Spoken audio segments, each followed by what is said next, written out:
এইটো চাওক পিতলৰ কলচি এইবিলাক বিয়াতে লাগক বা আপোনালোকে ঘৰতে সজাই থওক, দুয়োটা কামতে লাগিব। পিতলৰ কলচি বিয়া চিজন আহি আছে, আপোনাৰ যদি বিয়াৰ কাৰণে ল'ব বিচাৰে এনেকুৱা কলচি ল'ব পাৰে। তো আজি মই এইটো ভিডিঅ'ত ইয়াৰ বিষয়ে আৰু ইয়াৰ ৰেটৰ বিষয়ে ক'ম, আশা কৰোঁ নিশ্চয় ভাল পাব। হেল্ল' ভিউৱাৰ্ছ, আছাম উইণ্ডোৰ তৰফৰ পৰা আকৌ এটা নতুন প্ৰডাক্ট লৈ আনিলোঁ। মোৰ ওচৰত চাইছে আজি পিতলৰ কলচি, খুব ধুনীয়া কলচিবিলাক চাইছে আপোনালোকে। এনেকুৱা ধৰণৰ কলচি যদি আপোনালোকে ল'ব পাৰে ল'ব পাৰিব, আৰু যদি যাৰ আছে আপোনালোকে জানেই কলচি কি কামত ব্যৱহাৰ হয়। আপোনালোকে মেইন কামত দুটাত ব্যৱহাৰ কৰিব পাৰিব। প্ৰথমতে আপোনালোকে হয়তো বিয়া কিবা সভা হ'লে আপোনালোকে পানী অনাৰ কাৰণে চলে বিয়াৰ কাৰণে, আৰু দ্বিতীয়টো হ'ল আপোনালোকে ঘৰত সজাই থ'ব পাৰিব।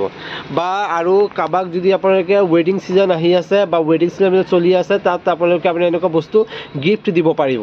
তে তিনিটা পাৰ্পাছত আপোনালোকে এনেকুৱা বস্তু ল'ব পাৰে।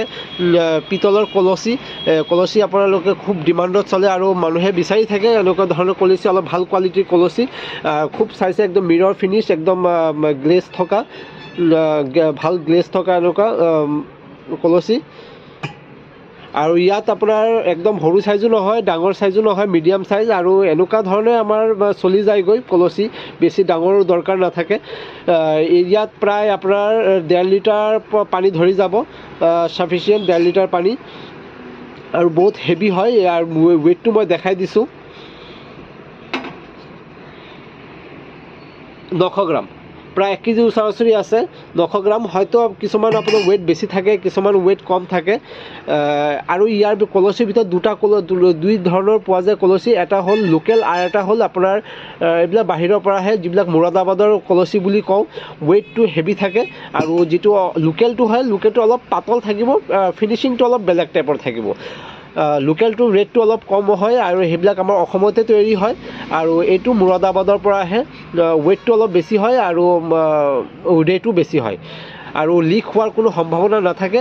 আৰু যিটো লোকেল হয় সেইটো অলপ জইণ্টটো অলপ বেছি পৰিমাণে থাকে, কিন্তু হেণ্ডমেড হয় সেইটোও ভাল, আৰু ইয়াত লিকৰ কোনো সম্ভাৱনা নাথাকে। আৰু বস্তুটো বহুত হেভি, তলফালে এটা খুৰা নিচিনা লগোৱা আছে, যাতে বহিবৰ কাৰণে এটা সুবিধা হয়। তেনেকুৱা চাইজ আপোনাৰ কলচি সৰু চাইজ ডাঙৰ চাইজো পাব। আৰু কলচিটোৰ ওপৰৰ ফালে এটা ডিজাইনো কৰা আছে, দেখিবলৈ ধুনীয়া, যাতে আমি বহা ৰুমত এইবিলাক আমি ফুল লগাই পেলাই সজাই পেলাইও থ'ব পাৰি, আৰু বিয়া কামতো চলিব পাৰি। তো আজি মই এইকেইটা কলচি দেখালোঁ, আৰু ইয়াৰ ৰেটকেইটা মই জানি লওঁ। এইটো ৰেট হ'ব আপোনাৰ প্ৰায় 900 গ্ৰাম আছে ওজন, তেতিয়া আপোনাৰ ইয়াৰ ৰেট হ'ব প্ৰায় 900 টকাৰ পৰা 850 টকাৰ ভিতৰত পাই যাব, এনেকুৱা ধৰণৰ কলচি। আৰু বিভিন্ন জেগাত ইয়াৰ ৰেটটো বেলেগ বেলেগ হ'ব পাৰে। মোৰ ওচৰত 850 টকাৰ পৰা 900 টকাৰ ভিতৰত পাই যাব। হয়তো কিছুমানে এইটো ৱেইটত দিব পাৰে, বা কিছুমানে পাৰ পিছত হিচাপতো বেচিব পাৰে, সেইটো জগা লৈ আৰু কিছুমান দোকানৰ লৈ কথা। তো আপোনালোকে হ'লেও কিবা এটা আইডিয়া কৰিব পাৰিব এই দামটো শুনি পেলাই। আৰু যিটো লোকেল মাল হয় সেইটো অলপ ৰেটটো কম হ'ব, সেইটো প্ৰায় 500 টকাৰ পৰা 600 টকাৰ ভিতৰত পাই যাব।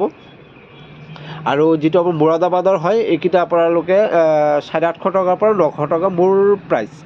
তো এনেকুৱা ধৰণৰ আপোনালোকে কলচি ল'ব পাৰে। তো এনেকুৱা ধৰণৰ কলচি ল'ব পাৰে বিয়া ছিজনত। তো ভিউৱাৰ্ছ, এই কলচিবিলাকৰ ৰেট আপোনালোকে জানিলে আৰু বস্তুকেইটা চালে, কেনেকুৱা লাগিলে কমেণ্টত জনাব, আৰু ইয়াৰ বিষয়ে আৰু কমেণ্টত জনাব। আৰু এনেকুৱা ৰিলেটেড বিভিন্ন টাইপৰ কাঁহ পিতলৰ বস্তু হওক বা বেলেগ ইউটেনচিলৰ বস্তু হওক, মোৰ চেনেলত আপোনালোকে ভিডিঅ' পাই যাব। যদি আপোনালোকে নতুন হয়, মোৰ চেনেলটো ছাবস্ক্ৰাইব কৰি ৰাখিব, আৰু যদি ভাল লাগিছে ভিডিঅ'টো লাইক কৰিব আৰু কমেণ্ট কৰিব। ধন্যবাদ।